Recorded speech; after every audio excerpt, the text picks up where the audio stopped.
मुझे दादी की अपनी एक बात अच्छी लगती थी, तब भी मैं गर्मी की छुट्टी में जाया करता था तो वो अक्सर मेरे को मंदिर ले जाया करती थी। ठीक है, वो बात मेरे को इतना उस टाइम पे इतना इंटरेस्ट नहीं था मंदिर वगैरह पूजा पाठ में, मगर उसके बाद मेरे को इंटरेस्ट आने लगा। नानी का नाम सुनते ही ना सबसे पहले तो दूध मलाई याद आता है, क्योंकि हमने बचपन में सुना ना कि नानी के घर जाऊंगा दूध मलाई खाऊंगा। तो मेरी नानी सच में हमारे लिए इतना सारा दूध, इतनी सारी मलाई इकट्ठा करके रखती थी कि बच्चे आएंगे और खाएंगे। बचपन में मैं अपनी दादी से कहानियाँ बहुत ज़्यादा सुनती थी। लाइक वो बहुत पुरानी किस्से कहानियाँ सुनाते थे अपने टाइम की। मैं उनसे डेली रात को सोने से पहले मतलब एक कहानी जो मैंने बहुत बार सुनी हुई है, फिर भी बार बार रिपीट मोड पे उनसे सुनती रहती थी, क्योंकि उनका कहना था कि एक कहानी है, मैं तुझे कितनी बार सुना चुकी हूँ, नई कहानी मुझे नहीं आती, अपनी मम्मी से सुन, पापा से सुन, बुक्स में पढ़ ले। बट मेरे को उन्हीं से कहानी सुनना बहुत अच्छा लगता था। दादी हो या नानी हो, हम सबको ना उनसे प्यार बहुत होता है, या फिर नाना या दादा। ग्रैंड पेरेंट्स हमारी जिंदगी में बहुत ही एक ना अहम किरदार प्ले करते हैं। अगर मैं अपनी लाइफ का एक बहुत ही फॉन्डेस्ट मेमोरी शेयर करूं अपनी नानी की, तो वो ये थी कि मैं हमेशा से ना बचपन से एकदम ऐसे गोलगप्पे जैसा बच्चा थी, मतलब एकदम मोटा सा, ठीक है। और मेरा ना सब लोग स्कूल में फ्रेंड्स मजाक बनाते थे, मोटू मोटू मोटी ऐसे बोल करके। पर जब भी मैं गर्मियों की छुट्टियों में अपनी नानी के घर जाया करती थी, तो मेरी नानी अकेली थी जो हमेशा ये कहा करती थी कि कितनी सूख गई है देखियो, और मेरी मम्मी को ऐसे डांटती थी कि तू बिल्कुल ध्यान नहीं रखती है लड़की का, इतनी सूख गई है। और वो मेरे को इतना कुछ खिलाती थी, और मैं ना हमेशा सोचती थी कि यार नानी हमेशा कहती है मैं पतली हूँ। फिर मैं नानी को बोलती थी, नानी वो लोग मेरा मजाक बनाते हैं, आप मुझे पतला कहते हो और मैं तो इतनी मोटी सी। बट उनका हमेशा कहना था, नहीं बेटा देख तेरे गाल कितने से पिचक गए हैं, देख है ना, देख कितने हाथ कितने कमजोर हो गए हैं, बाहर इतनी गर्मी हो रही है। तो मेरे लिए इतनी सारी चीजें बना करके रखती थी कि मैं क्या बताऊं। और मेरे को घी बिल्कुल भी पसंद नहीं आता था कभी भी। और दादी के पास ना हमेशा नए तरीके होते थे मुझे हेल्दी खाना खिलाने के। मुझे घी पसंद नहीं आता था, वो चुपचाप दाल के अंदर घी की 2 बड़ी बड़ी चम्मचें डाल करके ऐसे मिक्स करके चुपचाप दे दिया करती थी कि अरे कुछ नहीं कुछ नहीं कुछ नहीं, खाजा खाजा खाजा, सब टेस्टी है, सब बढ़िया है। तो ये ना कुछ अलग अलग तरीके थे नानी के, दादी के प्यार दिखाने के हमारी तरफ। अब वो अलग बात है कि हम समय के साथ बड़े होते चले गए, तो ऐसा नहीं है कि मेरी तरफ से उनके लिए प्यार खत्म हो गया या वो उन्होंने मुझे प्यार करना बंद कर दिया। समय के साथ हमारा रिश्ता और स्ट्रांग होता गया। लेकिन हाँ, मैं अपनी लाइफ में बिजी हो गई और मैं अपने कॉलेज वगैरह में बिजी हो गई। वो उनकी एज होती चली गई, तो now she is not with me.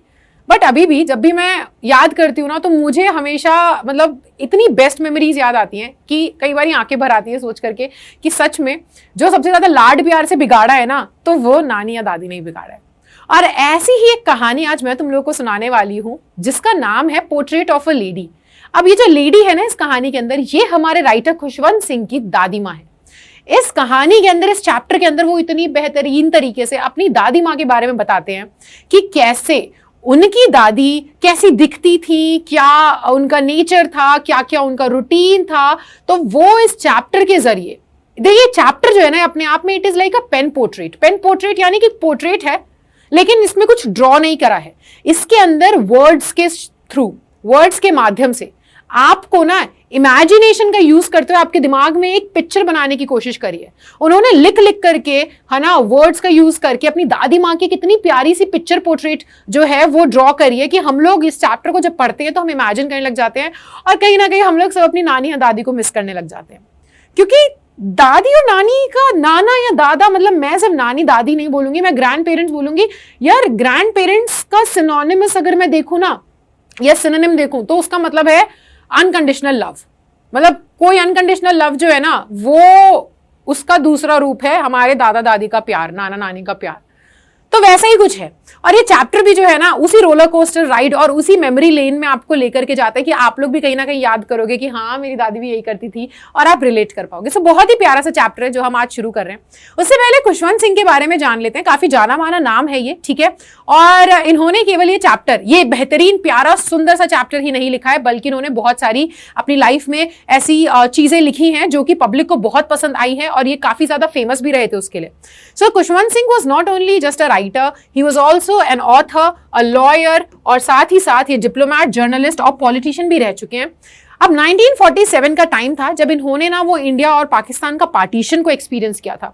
सो इन्होंने एक अपनी पीस लिखा था जिसका नाम था अ ट्रेन टू पाकिस्तान 1956 में, जो कि उनकी लाइफ की सबसे फेमस नॉवल बन गई थी। आज भी लोग उसे पढ़ के बहुत इंजॉय करते हैं। लेकिन मेरे लिए जब भी मैं खुशवंत सिंह का नाम सुनती हूं तो ये चैप्टर मुझे जरूर याद आता है, because this chapter is something कि इसके अंदर जो दादी माँ के बारे में बताया गया है ना कि मेरी दादी ऐसी थी, तो कहीं ना कहीं इनकी दादी को इमेजिन करते करते ना मेरे दिमाग में मेरी ही दादी और मेरी ही नानी की एक फोटो बनने लग जाती है कि हाँ यार वो भी तो ऐसा किया करती थी। और कहीं ना मेरे को भी वो जो है पुरानी बचपन की यादें वापस आ जाती है। एंड आई फील कि ये चैप्टर पढ़ने के बाद ये चैप्टर तुम्हारे साथ भी एक बहुत ही अच्छी मेमोरी बन करके लाइफ लॉन्ग रहने वाला है। जब भी तुम इस चैप्टर को याद करोगे तुम्हें कहीं ना कहीं अपनी दादी या नानी याद आने वाली। सो हम शुरू करते हैं इस चैप्टर के साथ। तो यहां पर ना सबसे पहली लाइन में देखो, the portrait of a lady is a summary, ठीक है, is a real story of the writers grandmother. अब ये जो कहानी है ये ना ऐसी कोई मनगढ़ंत कहानी नहीं है। खुशवंत सिंह इस चैप्टर में एक्चुअली अपनी दादी माँ के बारे में बता रहे हैं, जो उनकी दादी माँ करती थी, जो उनका रूटीन था, दादी माँ की क्या दिनचर्या थी, क्या उनका स्वभाव था, कैसी वो दिखती थी, वो सच में पूरी कहानी बता रहे हैं। इस चैप्टर के अंदर वो अपना रिश्ता बताते हैं अपनी दादी के साथ कि मेरी दादी के साथ कैसा रिश्ता था, वो रिश्ता समय के साथ किस तरीके से बदला, उस रिश्ते में क्या उतार चढ़ाव आए, कैसे कैसे क्या क्या हुआ लाइफ में उस रिश्ते के बीच में, वो ये बताते हैं। The name of the writer is Khushwant Singh. His grandmother was an old lady. यार दादी माँ तो बूढ़ी होती हैं, तो इनकी दादी माँ भी एक बूढ़ी सी लेडी थी. The writer tells us the story of the childhood that he had spent with his grandmother. इसके अंदर ना खुशवंत सिंह अपने बचपन के बारे में बताते हैं और बचपन का वो किस्सा सुनाते हैं जब ये अपनी दादी माँ के साथ रह रहे थे और उसमें क्या क्या होता था, कैसा एक्सपीरियंस था इनका, उस बारे में ये बताते हैं। The writer has explained his relationship with his grandmother over the years. उन्होंने पूरा बताया कि सालों में समय के साथ मेरा पूरा रिश्ता कैसे रहा था मेरी दादी माँ के साथ। तो शुरुआत में ना ये बताते हैं कि इनकी दादी माँ एक नॉर्मल टिपिकल जैसे सबकी दादी माँ होती है ना वैसी ही दिखती थी। अब जब भी हम ये नाम सुनते हैं दादी या नानी तो हमें एक थोड़ा बूढ़ा सा चेहरा एकदम दिमाग में इमेज बन जाती है कि दादी और नानी का मतलब है कि ढेर सारा प्यार, जो मम्मी हमें नहीं करने देती, जो पापा हमें नहीं करने देते, उसकी मंजूरी हमें दादी से जरूर मिल जाएगी, नानी से जरूर मिल जाएगी। कभी भी मतलब बचपन में अगर तुम्हारे साथ हुआ है कि नहीं हुआ, शायद तुम लोग भी रिलेट कर पाओ, पर बचपन में जब भी ऐसे ट्रिंग ट्रिंग ट्रिंग ट्रिंग आवाज आती थी ना गलियों में तो समझ में आ जाता था कि आइसक्रीम वाला आया है।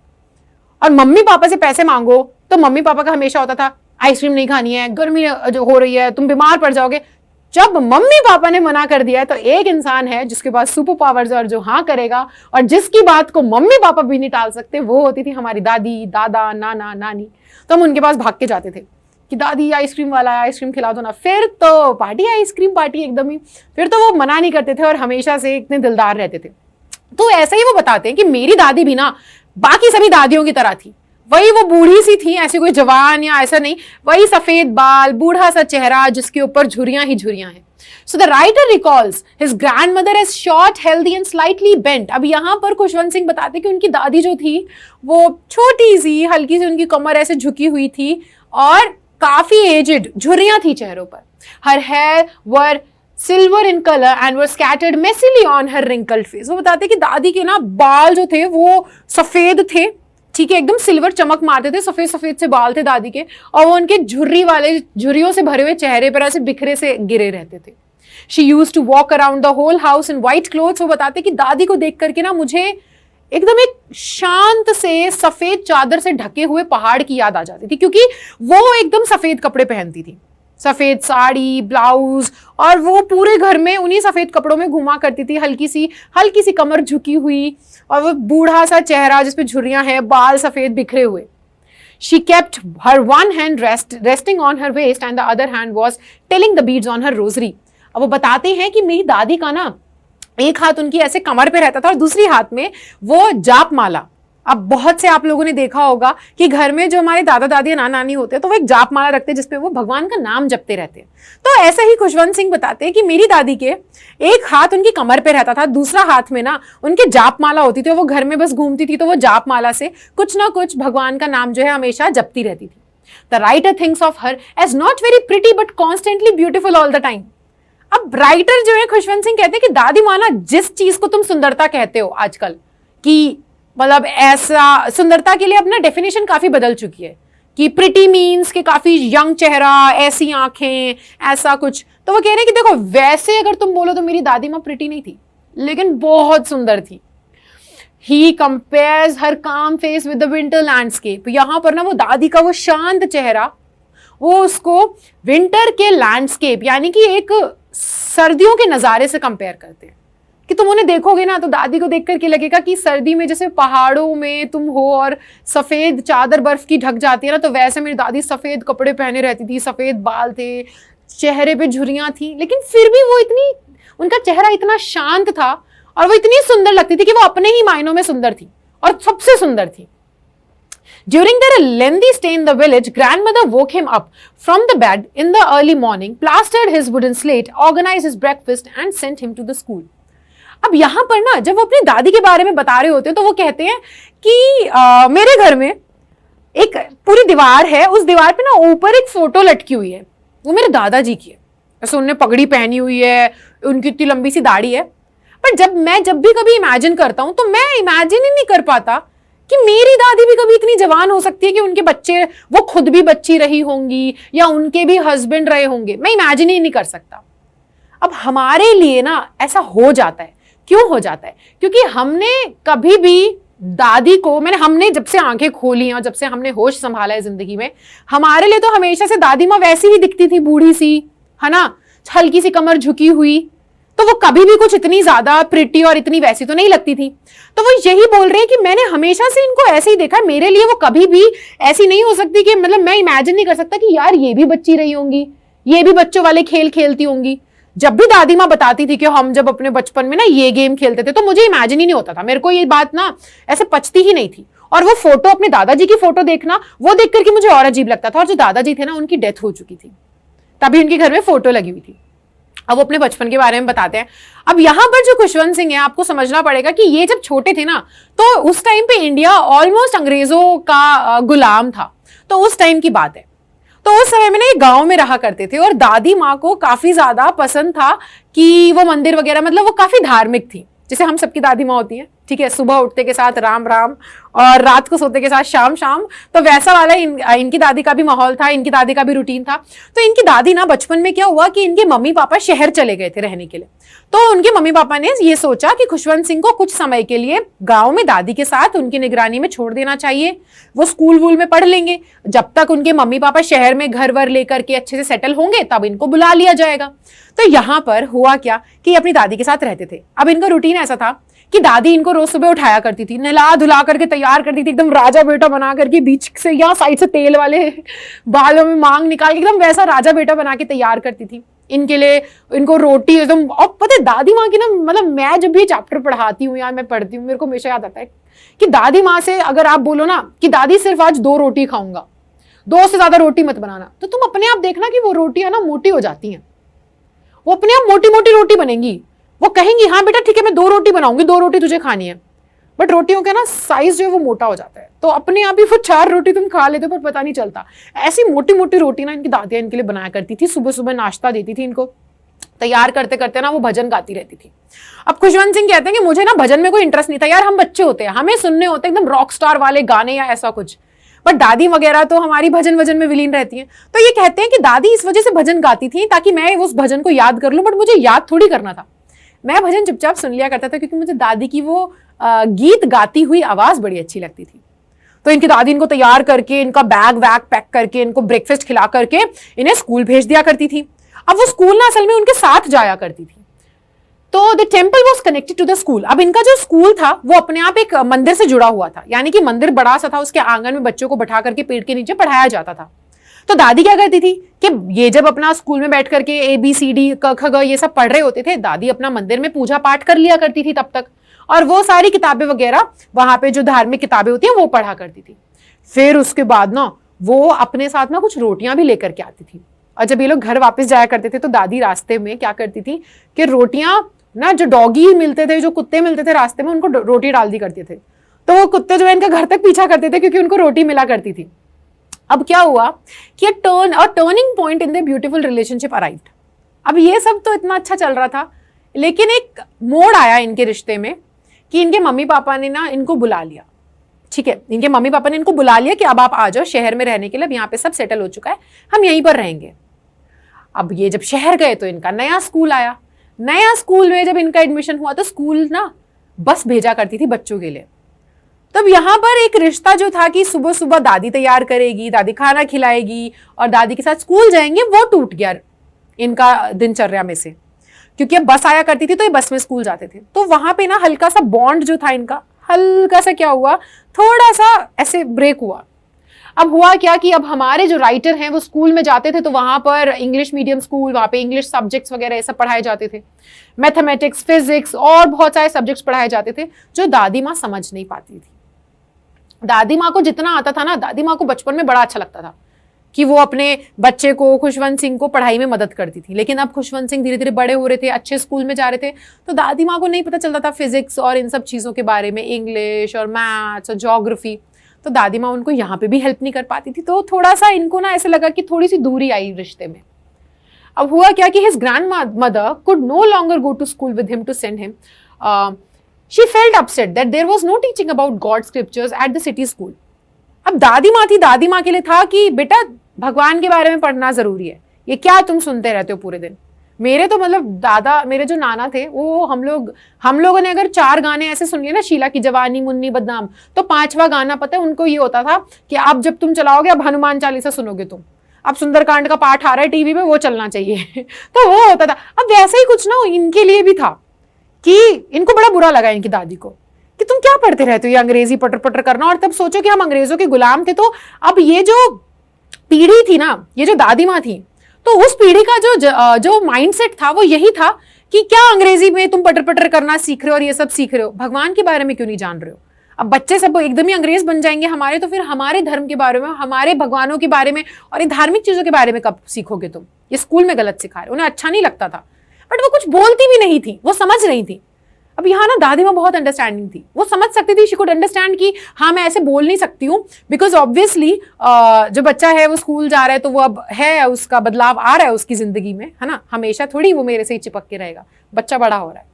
तो उनको बस ये चीज़ पसंद नहीं आती थी। अब क्या हुआ कि उन्हें पता चला कि स्कूल में म्यूजिक और ये सब सिखाया जाता है, तो उनको ना बड़ा अजीब लगा, क्योंकि उनके लिए ये नाच गाना म्यूजिक जो था ना वो बेकार लोगों का काम था, कि जो बेकार लोग हैं ना ये सब ये अंग्रेजी नाच गाना और ये सब करते हैं, ये अभद्र चीजें हैं, तुम लोगों को भगवान की चीजें और धार्मिक चीजें तो पढ़ाते नहीं है स्कूल में, पता नहीं क्या सिखा रहे हैं।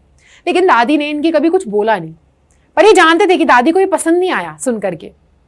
अब हुआ क्या कि यहाँ पर ना when the writer went to university, अब राइटर धीरे धीरे चला, अब वो बड़े हो गए, अब उनका कॉलेज जाने का टाइम आया, तो जब वो यूनिवर्सिटी जाने लग गए तो अब हुआ क्या कि पहले तो बच्चे थे दादी के साथ, एक धागा जुड़ा हुआ था कि वो दादी के साथ रूम शेयर करते थे।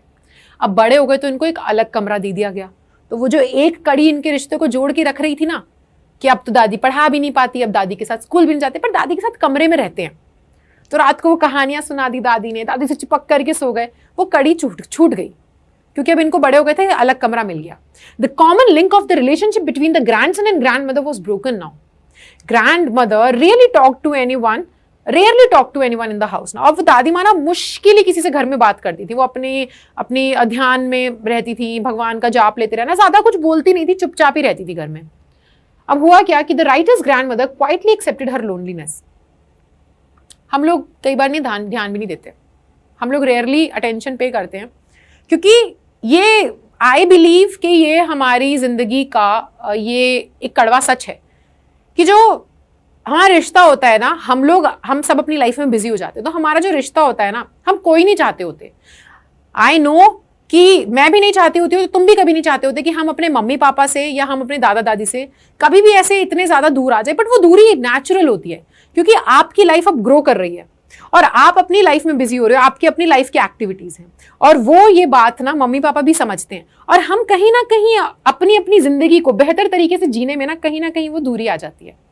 यही दूरी राइटर के और उनकी ग्रैंडमदर के बीच में आ गई थी, क्योंकि वो बड़े हो रहे थे, उनके पास अपनी एक्टिविटीज थी, अपना इंटरेस्ट था, तो दादी माँ ये समझी और वो बस अपने आप में खुश रहने लग गई, वो अपने अकेलेपन को उन्होंने अपना लिया था। She was constantly occupied with her spinning wheel and reciting prayers and she hardly ever spoke to anyone. वो अपना चरखा चलाने में बिजी रहती थी, अपना भगवान के, उनका खुद का एक रूटीन था कि उठ करके पहले भगवान का नाम लेना है, चरखा चलाना है ना, तो इन सब में बिजी रहती थी। अब यहाँ पर ना गलियों में कुत्ते नहीं थे शहर में, तो दादी ने एक नई चीज़ पकड़ी थी कि वो आंगन में बैठती थी और वो ना चिड़िया के लिए ऐसे ब्रेड के टुकड़े इकट्ठा करा करती थी और वो चिड़िया को दाना डाला करती थी, तो चिड़िया आती थी उनसे काफी ज्यादा। और उनके लिए ना उनके पूरे दिन का सबसे बेस्ट पार्ट यही था जब वो शाम को बैठ करके चिड़ियों को दाना डालती थी और चिड़िया उनके पास ऐसे आ जाती थी, उनको घेर लिया करती थी, उनके सर पे आके भी बैठ जाती थी और दादी को कोई दिक्कत नहीं होती थी, दादी खुशी खुशी उनको दाना खिलाया करती थी। अब चिड़िया उनकी नई दोस्त बन चुकी थी। She took a break in the afternoon. Her daily routine consisted of breaking bread into pieces and giving it to the birds. The birds could perch on her legs, head and even her shoulders. तो उनका सबसे interesting part दिन का यही था और birds उनको ऐसे घेर जाया करती थी, उनके कंधे पे, पैरों पे, हेड पे, शोल्डर पे बैठ जाया करती थी। When the writer was leaving on a trip abroad, अब क्या हुआ कि जब फर्दर स्टडीज के लिए राइटर हमारे अब विदेश जा रहे थे, तो वो विदेश जा रहे थे। अब देखो एक टर्निंग पॉइंट ना काफी आते हैं। हम बच्चे रहते तो हमारा लगाव अलग ही होता है कि नहीं? हम बच्चे होते तो हमारा लगाव अलग ही होता है। हमारे बेस्ट फ्रेंड्स हमारे दादा दादी होते हैं, क्योंकि बच्चे होते हैं तो दादा दादी पार्क लेकर के जाएंगे, दादा दादी के साथ पार्क में खेलेंगे। फिर धीरे धीरे बड़े होते हैं ना तो हमारे खुद के दोस्त बन जाते हैं, तो हम खुद ही निकल लेते हैं, फिर हम नहीं सोच पाते, हम नहीं ध्यान देते। और इसमें कुछ गलत भी नहीं है, पर ये मतलब ये है ही, ऐसा ही होता है और कहीं ना कहीं दादा दादी भी समझते हैं। तो यही हुआ कि जब वो अपनी पढ़ाई के लिए जब जा रहे थे ना, तो इनकी दादी माँ इतनी ज्यादा परेशान नहीं हुई। वो समझ रही थी कि यार बच्चे की जिंदगी है, वो अपनी जिंदगी जिएगा, वो उसकी जिंदगी उसकी रफ्तार के हिसाब से चलेगी। रैदर वो बल्कि उनको ना ट्रेन स्टेशन पे छोड़ने के लिए, खुद छोड़ने के लिए गई वहां पर, और उन्होंने कुछ नहीं कहा। उन्होंने बस अपने बच्चे के ऐसे माथे पे चूमा, उसे गले लगाया और कुछ गुड बाय नहीं बोला, बस उनका यही तरीका था गुड बाय बोलने का, ऐसे चूमा, गले लगाया और उसके बाद वो चले गए। अब हुआ क्या कि इनको लगा कि ये आखिरी बारी है, शायद इसके बाद पता नहीं ये आखिरी फिजिकल टच है, कि आखिरी मतलब ये इतने टाइम में शायद दादी ने मुझे हाथ लगाया है ना, ऐसे मिले हैं हम, पता नहीं अब के बाद कब मिलेंगे। दादी काफी ज्यादा बूढ़ी भी हो चुकी थी। हर lips were moving in prayer. अब वो जब जा रहे थे ना, तब भी उनके होठ जो है दादी के वो प्रार्थना में चल रहे थे, भगवान का नाम वो जप रही थी। And her fingers were busy reciting the story of beads on her rosary. तो वो उस वक्त भी कुछ भगवान का नाम जप रही थी, उनकी उंगलियां चल रही थी, होठ चल रहे थे।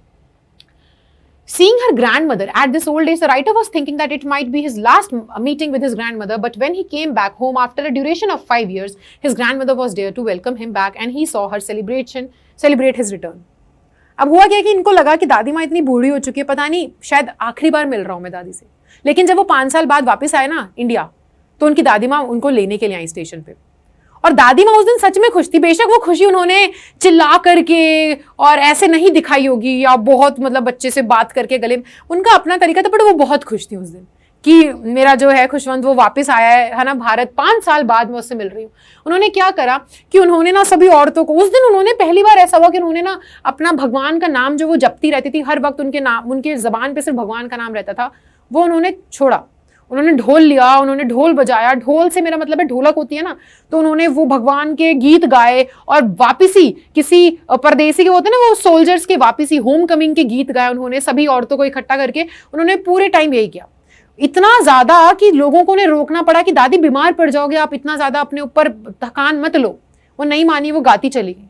बट क्या हुआ कि अगले ही दिन वो बीमार पड़ गई, उन्हें बुखार चढ़ गया। डॉक्टर को बुलाया गया, डॉक्टर ने आकर के चेक किया, डॉक्टर ने कहा हल्का सा बुखार है, ठीक हो जाएगा।